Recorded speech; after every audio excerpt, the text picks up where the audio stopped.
요한계시록 2장 8절에서 11절까지 말씀 길지 않으니까요. 저랑 한 목소리로 함께 봉독하도록 하겠습니다. 서머나 교회에 시작. 서머나 교회의 사자에게 편지하라. 처음이요 마지막이요 죽었다가 살아나신 이가 이르시되 내가 내 환난과 궁핍을 알거니와 실상은 네가 부요한 자니라. 자칭 유대인이라 하는 자들의 비방도 알거니와 실상은 유대인이 아니요 사탄의 회당이라. 너는 장차 받을 고난을 두려워하지 말라.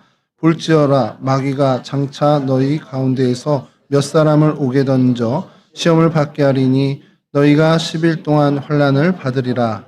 내가 죽도록 충성하라. 그리하면 내가 생명의 관을 네게 주리라. 귀 있는 자는 성령이 교회들에게 하시는 말씀을 들을지어다. 이기는 자는 둘째 사망의 해를 받지 아니하리라. 아멘. 오늘 저희가 살펴볼 성경의 장소는 서머나입니다. 저희가 이 소아시아 지역을 많이 살피다 보니까 이 서머나는 이렇게 저렇게 좀 많이 좀 언급이 됐기도 했었습니다. 서머나라는 그 단어 자체가 그리스어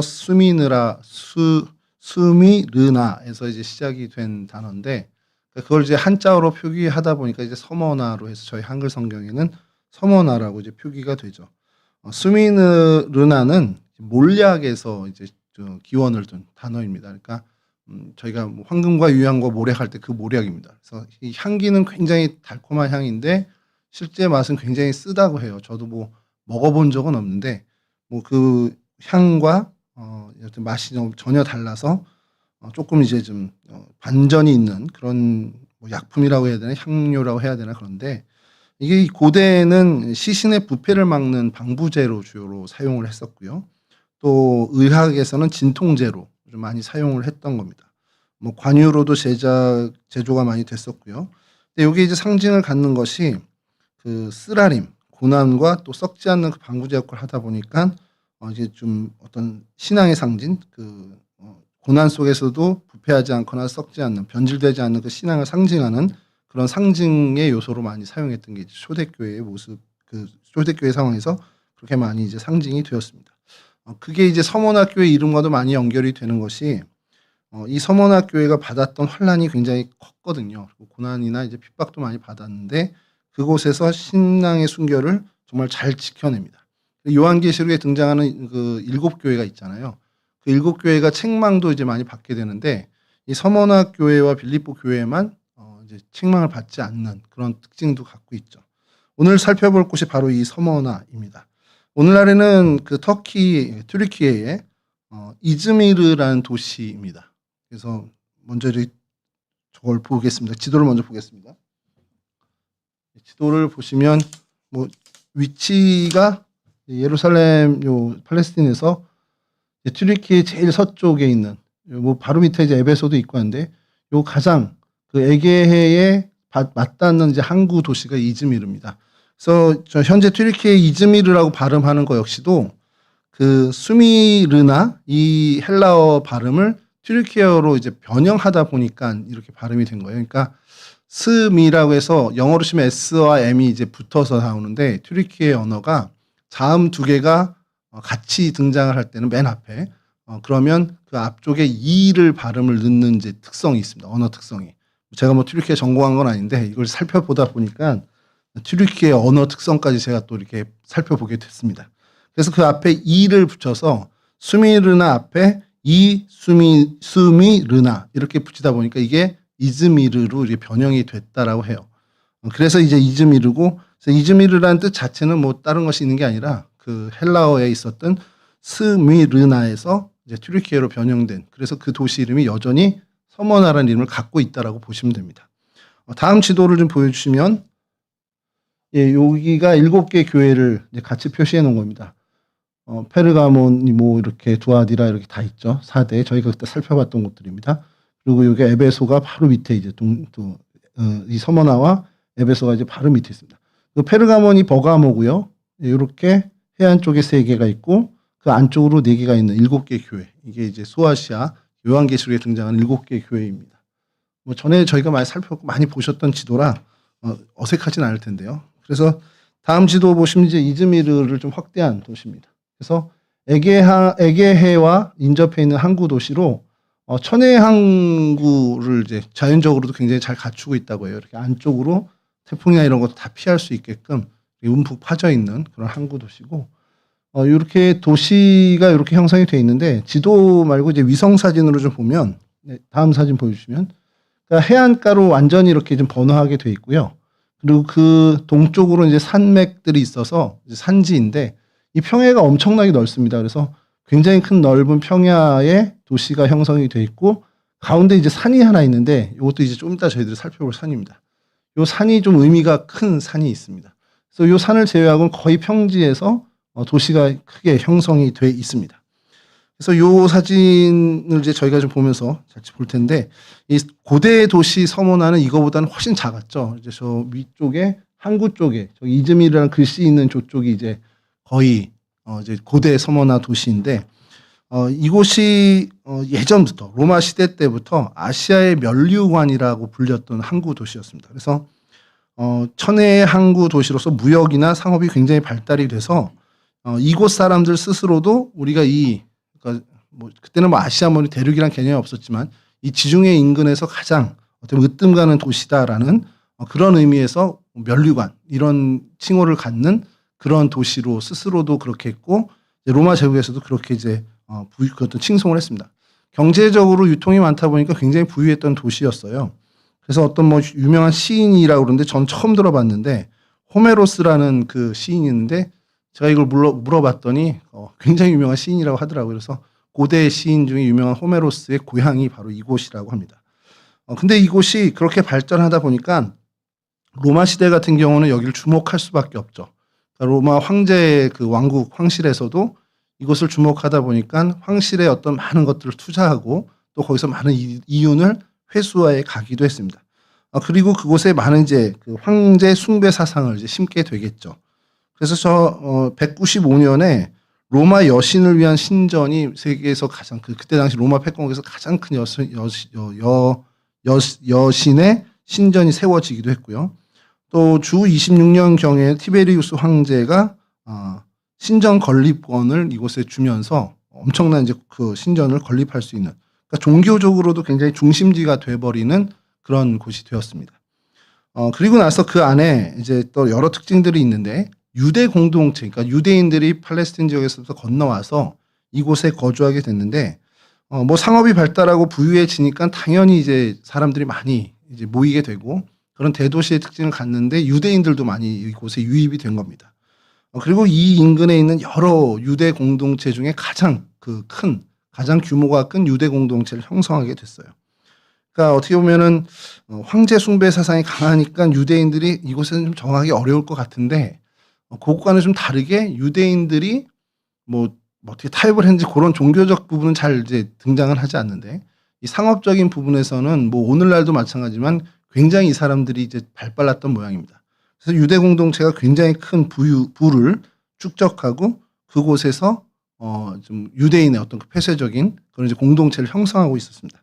오늘 우리가 읽은 본문에서도 얘기하지만 어느 정도로 배타성이 강했냐 뭐 이런 것들이 이제 기록에 있는데, 오늘 우리가 읽은 본문에서조차도 기독교인들, 그러니까 그 유대 기독교인들을 박해하는 그 수준이 도를 넘어서 사단의 회당이라고까지 오늘 본문에서도 이제 지적할 정도로 굉장한 힘을 갖고 있었던 그런 유대 공동체가 있었던 것이 특징입니다. 뭐 처음에 뭐 리디아 제국 시대부터 여기는 뭐 굉장히 이제 발전했던 도시이기 때문에 그 이후에 뭐 알렉산더 대왕 때도 여기는 뭐 그 시마쿠스나 파구스 산에서 어떤 계획 도시의 어떤 모습 모형들이 발견이 되고요. 또 로마 제국 시대는 뭐 전성기를 달리던 그런 도시였습니다. 뭐 아까 말씀드린 것처럼 아시아의 면류관이라고 불릴 정도로, 그리고 티베리우스 이때의 신정권을 따내는, 그래서 황제 중심의 도시가 되었다라는 그런 역사의 모습을 갖고 있고, 오늘날에는 그 오스만 제국을 이제 거쳐서 튀르키예 땅에서 이스탄불 그리고 앙카라 다음으로 세 번째로 큰 도시입니다. 그러니까 별로 안 유명해서 뭐 이게 큰 도시도 아니다 뭐 이렇게 저는 생각을 했었는데, 이스탄불이야 뭐 수도는 아니죠. 이스탄불이야 뭐 최대 도시니까 당연히 많이 들어봤고, 그리고 또 이제 앙카라도 많이 들었는데 이즈미르는 사실 전 많이 못 들어봤거든요. 근데 이 튀르키예에서 세 번째로 큰 도시입니다. 그러니까 우리나라로 치면은 인천이 되겠죠. 서울, 부산, 그다음에 인천 이 규모로만 치면. 근데 이제 저희가 이렇게 튀르키예에 대해서 뭐 큰 관심이 없다 보니까 그렇게 뭐 좀 관심 밖의 도시 요런 모습을 갖고 있는 거죠. 성경에는 사도행전의 어떤 사도 바울 전도여행이나 이런 것들이 등장할 법도 한데 전혀 등장하지 않고 요한계시록 오늘 이 본문에서만 딱 등장을 합니다. 그래서 그 책망 없는 교회가 제가 아까 빌립보로 잘못 말씀드렸는데 빌라델비아 교회와 소모나 교회 이 두 교회만 칭찬을 받고 나머지는 좀 책망까지 같이 받는 뭐 칭찬도 받았고 책망도 받는데 이 두 교회만 책망 없는 칭찬을 받은 교회입니다. 그래서 이 서머나 교회가 그만큼 순수한 신앙을 지켜왔다라는 것들이 이제 성경에서도 나름대로 좀 확인이 되고요. 또 교회사에서도 이곳이 이 순교 부분에 있어서는 굉장히 큰 획을 긋는 교회사의 사건이 벌어집니다. 그건 이제 좀 이따 말씀드리는데 말씀 미리 좀 살짝 드리면 요 사도 요한의 직계 제자가 있어요. 굉장히 유명한 초대 교부인데 이름이 폴리캅입니다. 서머나 교회 이쪽에 이제 감독인데 그게 이제 저희가 생각할 때 감독까지 지내셨네. 그럼 저희가 뭐 서울연의 감독님 뭐 이렇게 생각할 게 아니라 작은 공동체잖아요. 이때는 그런 작은 공동체의 지도자였습니다. 그리고 그걸 그냥 감독이라고 칭했고요. 우리 이제 성경 표현에서 이제 감독이라고 하는데 그냥 대표적으로 순교자의 반열에 오른 분입니다. 그래서 사도 요한의 아주 정말 제일 최의 제자, 그 직계 제자였고 그 폴리갑의 바로 또 밑에 제자가 바로 직계 제자가 이레니우스라고 초기 기독교 공동체 신학을 거의 집대성한 그런 초대 교부가 있습니다. 그러니까 그 폴리갑이라는 사람이 신학교회를 가면 초대교부 이렇게 얘기하다 보면 듣기 싫어도 어차피 한두 번은 이제 귀에 들리게 되는 이름이 폴리갑입니다. 그리고 책도 많이 나와 있고요. 그 폴리갑이 이곳의 이제 교회 지도자였다라는 것, 그리고 그의 순교가 초대교회 교회사에 굉장히 큰 획을 그은 사건이 됐다라는 것. 그 일이 있었던 것이 바로 이 서머나입니다.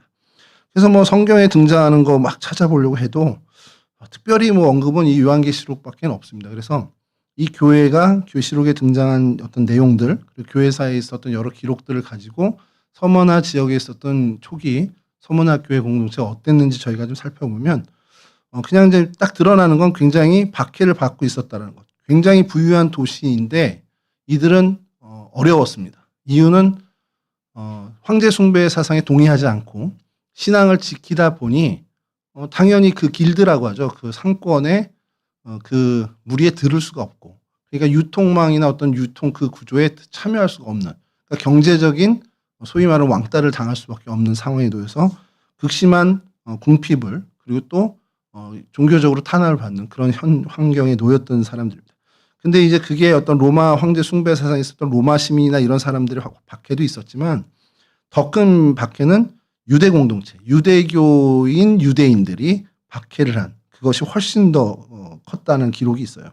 그래서 그들이 오히려 박해를 주도하고 로마에 고발하는 것 역시도 그 유대인들이 했다라는 기록들이 남아 있습니다.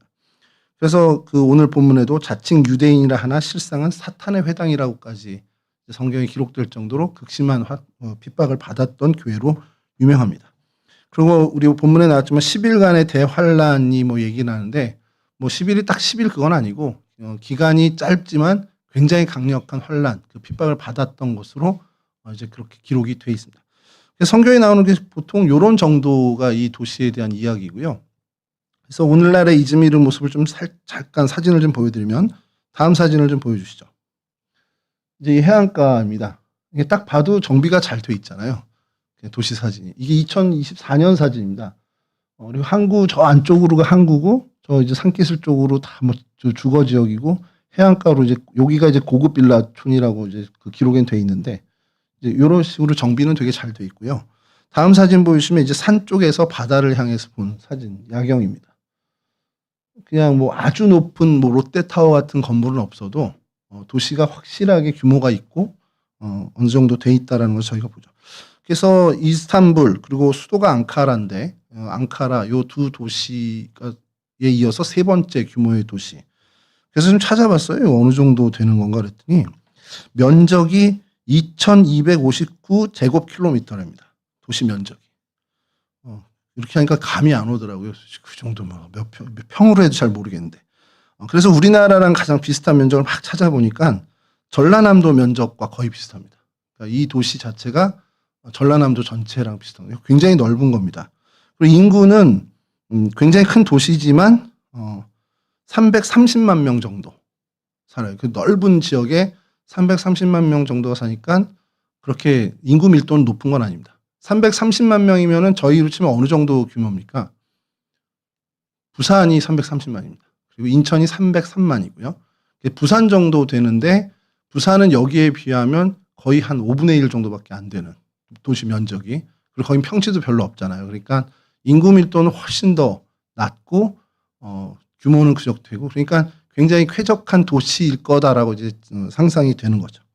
그래서 이곳에 있는 그 기독교 유적으로는 사실 뭐 초대교회 공동체가 어디 있었다 이거는 뭐 고고학적으로 도무지 찾을 수가 없는 상황이고요. 다만 이제 폴리캅이 있었고 그의 순교를 기념하는 이제 예배당이 있습니다. 그래서 폴리캅 기념교회가 있는데 다음 사진 보여주시면요. 이 예배당입니다. 별로 그렇게 뭐 그렇게 오래된 것 같지 않은데 뭐 이렇게 생각하는데 뭐 오래전에 지은 건 아니고 그냥 폴리캅 순교와 서문화 공동체를 기념하는 이제 기념교회. 그래서 아마도 이제 이곳에 서문화교회 공동체가 있었을 것이다. 왜냐하면 이 폴리캅이 실제로 목회를 했으니까 폴리캅이 목회했던 기록들은 많이 있거든요. 초대교회 교부들의 기록에 많이 있으니까 그 위치를 추정해서 이곳이 아닐까. 정말 추정입니다. 그래서 지어놓은 그 터에 지은 예배당입니다. 다음 사진 보여주시면 규모가 그렇게 크지 않아요. 그러니까 아까 위에서 보는 약간 이제 드론 사진과는 좀 조금 이제 다르지만 그렇게 크지 않은 예배당이고 안쪽에는 안에 보여주시면 다음 사진 보여주시면 내부는 이렇게 전형적인 동방교회 모습을 갖고 있습니다.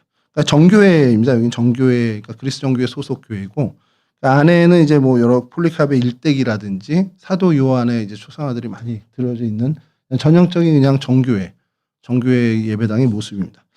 폴리캅에 대해서 좀 살짝 좀 얘기를 드리면 그 직계 제자 사도 요한의 아주 부인할 수 없는 직계 제자 그냥 같이 동행을 했었던 그리고 아마 그 마리아 그 봉양을 하잖아요. 사도 그 요한 마지막 말미에 그때도 같이 있었던 것을 추정을 하는 학자들이 있습니다. 그래서 그냥 사도 요한과 그냥 사도 요한이 죽을 때까지 같이 이렇게 있었던 그런 제자로 이제 보고 있고요. 서문화 교회의 뭐 감독이라는 직함을 가지시면 어쨌든 오래도록 영적 지도자였습니다. 그래서 서문화 교회의 영적 어떤 지도를 했고 그 당시에 우리가 잘 알고 있지만 사도 요한이 가장 많이 이제 경계하고 싸웠던 게 영지주의입니다. 그리고 말시온주의가 있는데 그 부분에 있어서 굉장히 큰 논쟁에 승리를 했던 기록들이 이제 폴리캅의 수훈들이 좀 있습니다.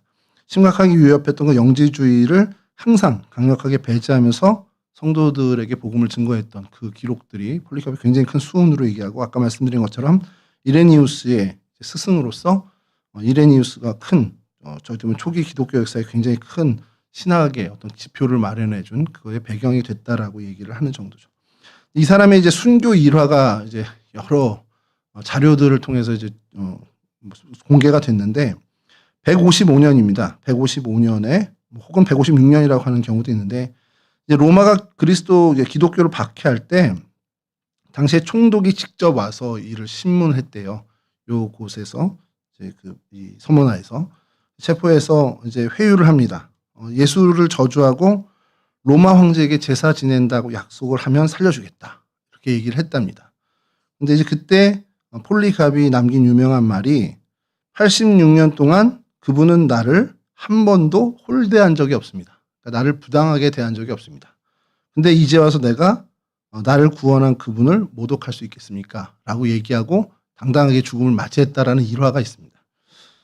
그리고 그곳이 이제 카디페 칼레, 카디페는 이제 벨벳, 그러니까 우단이라는 그 뜻을 갖고 있는 단어고, 카디페 칼레는 이제 산성이라는 뜻인데, 이제 카디페 칼레라는 곳이 있어요. 이따 살펴볼 텐데, 그곳에 이제 원형 경기장이 있었는데, 그곳에서 장렬하게 화형을 당한 그 기록이 지금 역사적 사실로 명확하게 있습니다.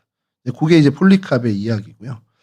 그래서 이곳이 이제 기독교 유적 그러면 이제 폴리캅 이곳이 제일 유명하고 그리고 이제 그거보다 조금 그래도 더 의미 있는 곳이 아까 말씀드린 그 카디페 칼레라는 산 기슭의 유적을 좀 살펴봐야 되는데 그건 조금 좀 아쉬운 좀 부분이 있어서 좀 이따 드리고요. 그다음에 이제 이곳에서 좀 문화적 가치가 있어서 좀 보존하는 것이 당시죠. 당시 그 시대에 그러니까 초대교회 공동체가 있던 시절에 로마의 아고라가 원형에 가깝게 보존되고 있습니다. 다음 사진 보여주시면 이제 고대 서머나 아고라 유적인데 요 유적이 당시 이제 그 서기 100년, 200년 그 사이에 그때 당시의 광장입니다. 그래서 이게 굉장히 기독교 역사에 가치가 있는 거죠. 대규모긴 한 것이 이 기둥의 숫자를 가지고 규모를 보더라고요. 그리고 그 규모를 보고 이 도시가 어느 정도의 규모를 갖고 있다라고 이제 상상들 하는데 저희가 이 시간에 고대 아고라를 많이 사진을 봤습니다.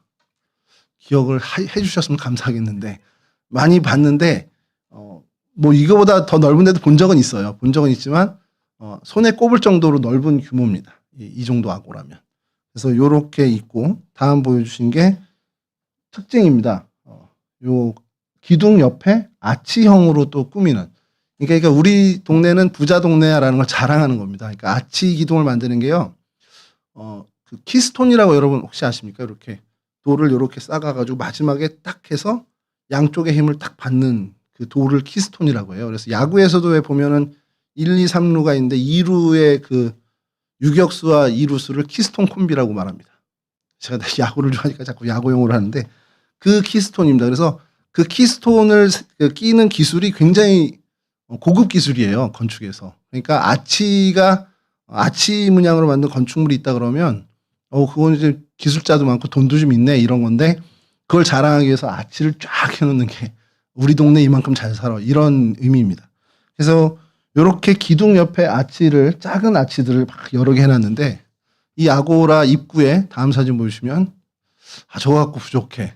그래서 입구도 아치로 이렇게 키스톤을 딱 해놓는 이런 어떤 모습을 보여주고 있는 그리고 실제로 그 실내 이제 아고라 광장에서 실내의 어떤 그 목욕탕이라든지 여러 가지 기능들을 하는 그 실내 그 건축물이 있잖아요. 그 건축물에도 이렇게 지었습니다. 다음 사진 보시면 그냥 터널을 만들어도 되는데 아치로 터널을 만드는 겁니다. 물론 이제 그 터널에 있어서는 아치가 좀 더 유리하다라는 얘기는 있습니다. 그래서 뭐 이런 식으로 그 당시에 이 서머나가 엄청나게 돈이 많았고 잘 살고 여러 가지로 부강했다라는 것을 그때 당시의 유적이 원형대로 지금 잘 보존되어 있는 건데 이런 면에서 가치가 굉장히 있다라는 것이죠. 근데 아쉬운 건 이게 그 시절의 아고라는 맞는데 기독교 공동체, 서문화 공동체는 그닥 그렇게 연결되어 있는 연결점이 없습니다. 그게 좀 아쉬운 거죠. 차라리 여기서 폴리갑이 순교했다 그러면 와 이렇게 될 텐데 폴리갑이 순교한 건 산기슭의 원형 경기장이 너무 명확하게 기록이 돼 있어서 그건 좀 아쉽죠. 그래서 그곳이 어딘가를 찾아보려고요. 카디페 칼레.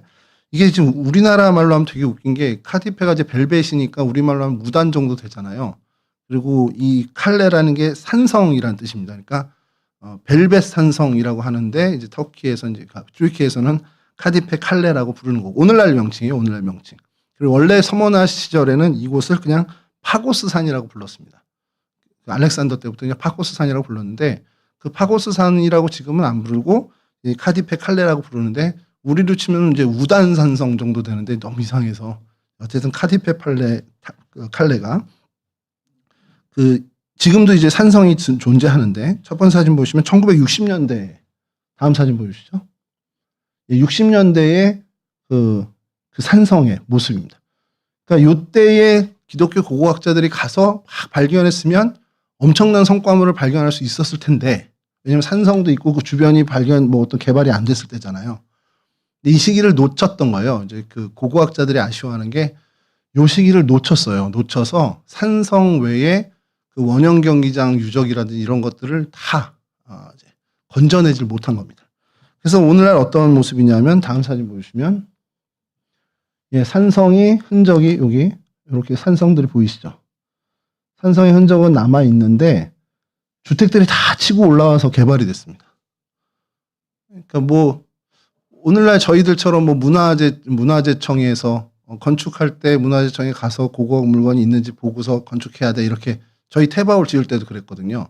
저희가 비용을 내고 문화재청에서 와서 여기 혹시 선농당 근처니까 혹시 문화재가 있는지.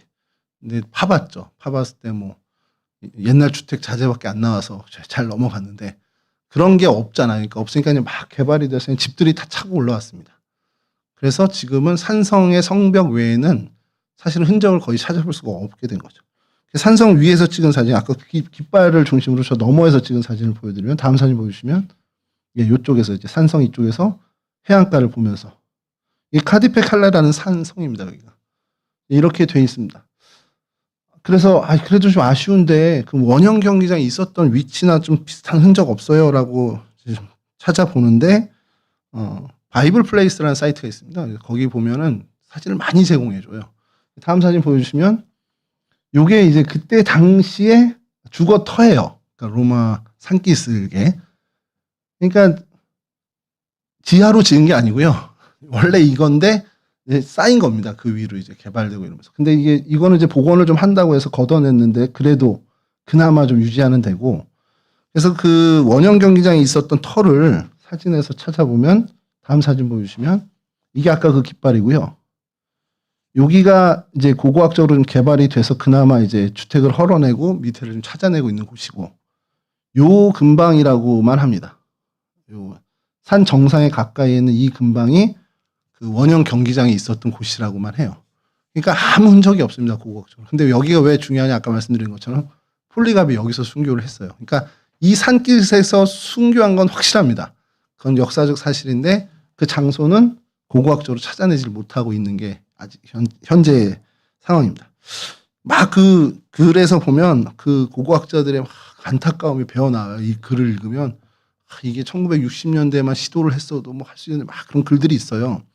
근데 제가 그 고고학자도 아니고 하나도 저는 아쉽지 않은데 읽다가 보니까 저도 동화가 돼가지고 그때 왜 못했어 막 이런 안타까움이 저 생기더라고요. 왜냐면 그 상상을 해보는 거죠. 원형 경기장이 있었고 거기 폴리갑이 순교한 자리가 여기야. 그러면 좀 의미가 좀 크긴 하겠다라는 생각을 합니다.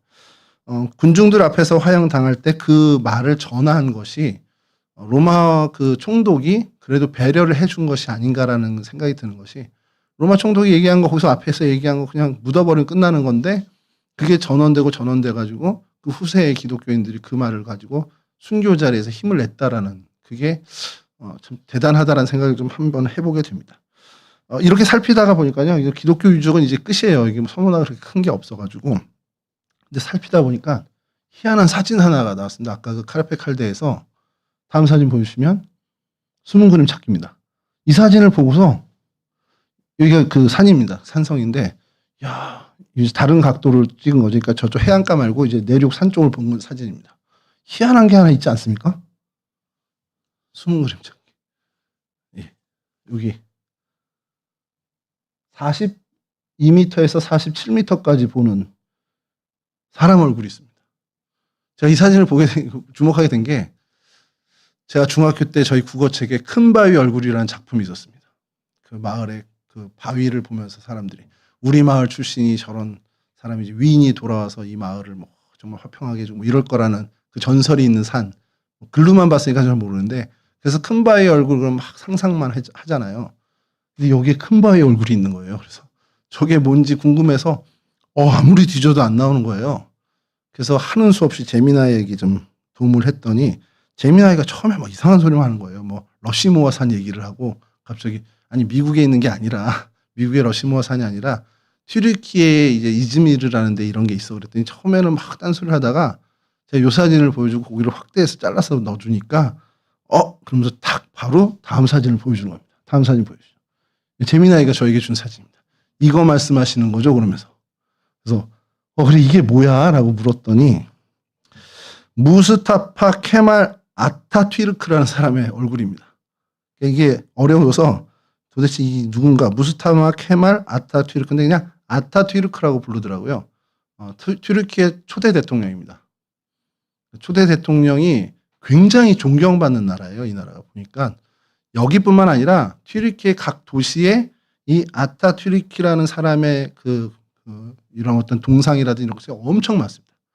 그래서 야 대단하다 그랬는데 제가 좀 속은 게 바위를 깎은 게 아니에요. 이건 그냥 만들어서 올려놓은 겁니다. 그러니까 이게 철제 안에 이제 위에 이제 돌만 붙인 거죠. 그러니까 그런 구조물이고, 그러니까 부조상이죠. 그러니까 깎아낸 게 아니라. 그래서 그냥 요거는 그냥 덤으로 여러분들 서문화에 기독교 유적이 너무 없다 보니까 사진을 찾다가 저 혼자 서치하다가 오 이런 게 있네 하다 그래서 여러분들께 알려드리는데 굉장히 큰 명소긴 합니다. 이즈미르 이쪽에 큰 관광 상품이기도 하고. 여기까지가 이제 튀르키예 이즈미르 이제 서머나 지역의 모습인데 오늘 본문을 통해서 좀 말씀을 좀 나누고자 싶었던 것이 서머나 교회가 제가 어릴 때 제가 다니던 교회가 저희처럼 이렇게 뭐 속회가 무슨 속 하는데 저희가 이름을 붙였잖아요. 경청속 이렇게. 근데 거기는 교회 성경에 나오는 교회 이름이나 지명 이름을 가지고 속회를 붙인 경우가 있었어요. 그래서 여선교회는 저희처럼 안나나 뭐 한나, 루디아 뭐 이런 식으로 똑같이 붙였고요. 근데 속회들이 있는데 저희 어머니가 속했던 속회가 서머나 속이었습니다. 그래서 저 지금도 이제 기억하는 게 왜 여러 일곱 교회가 있는데 그때는 이제 이게 책망받지 않은 교회니까 이름 붙였다는 걸 모르고 그냥 에베소도 있고 뭐 저기 두아디라도 있고 사대도 있는데 왜 이거만 붙여 이제 혼자 궁금했던 거죠. 서머나도 있었고 뭐 안디옥도 있었고 예루살렘 속도 있었고 많았거든요. 이 서머나 속이 그냥 그 어릴 때는 그냥 일곱 교회 중에 그 대단한 신앙을 지킨 위대한 교회다 이런 그냥 어렴풋한 생각을 했었는데 현실은 엄청나게 힘들었던 교회입니다. 이게 핍박만이 아니고요. 경제 상황이 너무 안 좋았어요. 그러니까 초대교회 기록을 보면 이 길드에서 벗어나서 상권에 그 상권 유통 안에 들어가지 못한다. 그럼 단순히 들어가지 못한다가 아니라 물건을 사고 파는 건 떠나서 사고 뭔가 생필품을 구매하는 것조차도 어려운 그런 형편이었다는 겁니다. 근데 이 사대교회, 이 서머나교회 사람들이 신앙을 지키려다 보니까 그 길드에서 추방을 당하고 그러면 그냥 먹고 사는 것부터가 돈을 벌 수 있는 기회도 없고 그러니까 돈이 없다 보니까 먹고 사는 것도 어렵고 그러니까 굉장히 궁핍한 그런 형편의 교회였다라는 거예요. 그런 교회를 주님께서 칭찬하셨다라는 것이 좀 마음이 확 이제 쏠리게 된 겁니다. 그래서 오늘 우리 본문에서 나오는 거지만 이 주님께서 이 서머나 교회에게 사도 요한을 통해서 이제 말씀을 하시는데 그게 굉장히 위로의 말씀인 것이 주님 스스로가 먼저 당신이 어떤 분이신지를 천명하실 때 죽었다가 살아난 이로 표현을 합니다. 그러니까 야 내가 너희들을 다스리는 왕이야 뭐 이런 표현도 있고 난 너희를 지켜주는 보호자야 이런 표현도 있을 텐데 여러 교회에 등장하는 어떤 주님이 스스로가 천명하는 것 중에 유일하게 죽었다가 살아난 이가 너희에게 말한다라고 이제 천명을 한 겁니다. 왜 그럴까라는 생각해 보면 결국 이들이 처한 상황 이것이 너무도 힘들고 어렵다 보니 나도 죽었었어. 이 얘기를 주님께서 하시고자 하시는 것이 아니겠냐라는 겁니다. 자신을 주님 스스로가 죽었다가 살아나신 이로 소개하시면서 서머나 교회가 지금 처한 그 죽음과 같은 위협 그것을 주님께서 공감하고 계신 것을 보여주신다는 것이죠. 사실 그렇죠. 믿음을 지키면 손해를 봅니다. 믿음을 지키면 미움을 받고 심지어 죽을 수도 있는 상황이 당시 초대교회의 상황이었어요. 그런 성도들에게 주님께서 이야기하신 겁니다. 나도 그 죽음을 겪었다. 나도 그 죽음을 지나왔다. 그리고 내가 다시 살아났다. 나도 다시 살아났으니 너희들도 살아날 거야. 이 얘기를 하고 계신 거라는 겁니다. 주님은 우리의 고난을 모르시는 분이 아니죠. 배신도 당해보셨고요. 우리가 생각하는 많은 고난을 우리 주님은 이미 다 당하셨습니다. 뭐 우리보다 덜 억울하셨겠습니까? 훨씬 더 억울하셨겠죠. 우리보다 훨씬 더 큰 고통을 겪으셨습니다. 그게 무슨 정신적인 고통이 아니라 육체적인 고통도 십자가와 그 채찍 그 우리가 뭐 지저스 오브 크라이스트 보면은 나오잖아요. 패션 오브 크라이스트 그 영화에도 있고 뭐 여러 예수를 다룬 영화들 보면 그냥 상상으로도 만든 것만 봐도 주님께서 얼마나 큰 고통을 당하시는지 저희 알죠. 제가 살아오면서 그 정도로 아파본 적 없습니다. 제 평생에. 그런 어떤 육체의 고통도 주님은 당해 보셨고요. 심지어 십자가에서 죽음까지도 경험하신 분이 우리 주님이십니다. 그러니까 우리 주님은 고난이라는 것을 모르시는 분이 아니에요. 그러니까 우리의 상황, 우리가 당하는 고난 충분히 공감하시고 충분히 이해해 주시는 분이라는 겁니다. 말씀드렸듯이 서머나 교회는 당시 부유하고 아름다운 서머나라는 지역이 부유하고 아름다운 도시였지만 그 안에 있는 교회는 너무도 핍절하고 너무도 곤고한 상황이라는 겁니다.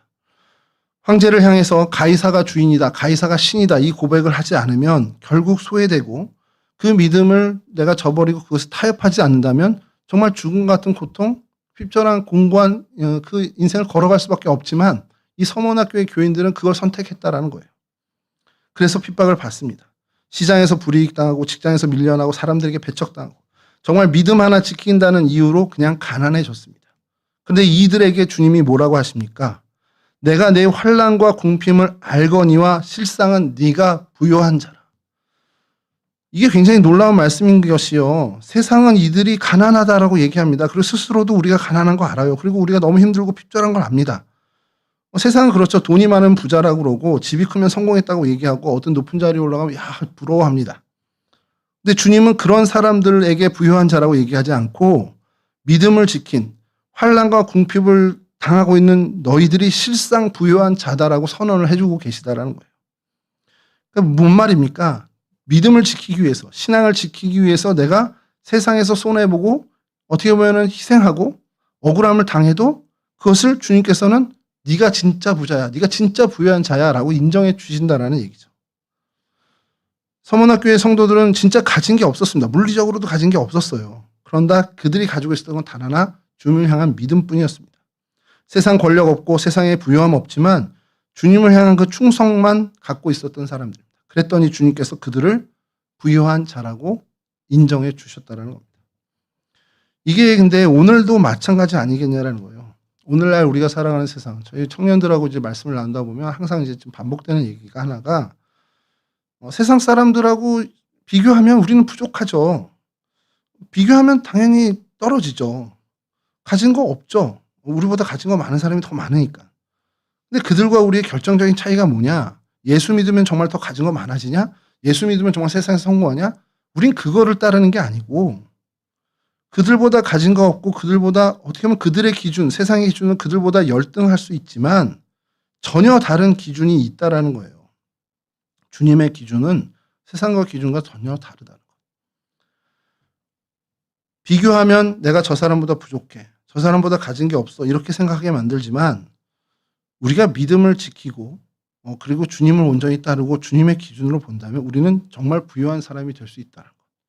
기도할 수 있는 사람, 예배를 사모하고 예배를 하는 사람, 예배를 지키는 사람, 끝까지 주님을 붙드는 그 사람이 진짜 주님이 보시기엔 성공하고 부유한 사람이라고 주님은 그냥 위로 차원이 아니라 실제 진짜 그렇게 실증을 해주고 계시다라는 겁니다.